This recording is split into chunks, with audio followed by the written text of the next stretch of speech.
Markets are falling. Stocks are shaky. Crypto is volatile.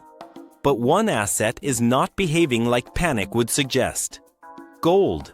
And what gold is doing right now is sending a very clear message. Most people are missing it. Whenever markets crack, investors usually rush into gold. That's normal. But this time, something is different.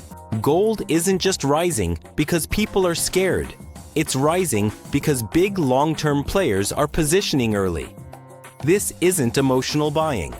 This is strategic. Let's simplify this. When markets start to weaken, there are usually two phases. First, panic selling in risky assets.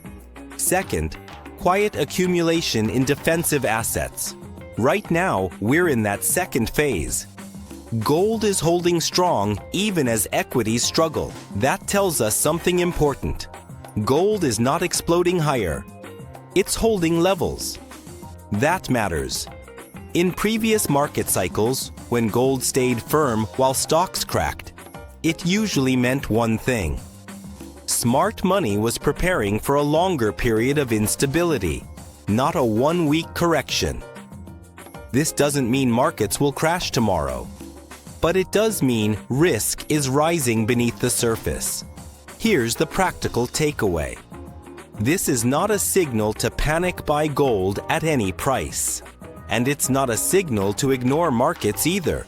It's a signal to reduce blind risk, avoid leverage, and think defensively.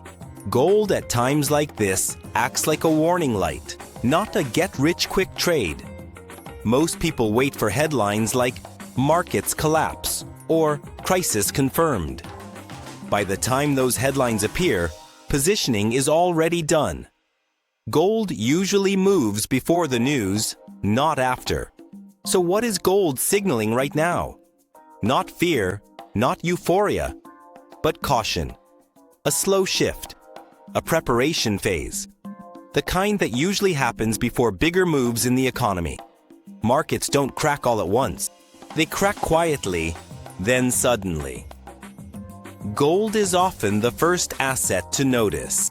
And right now, it's paying attention. This is MacroSignal. We focus on signals, not noise.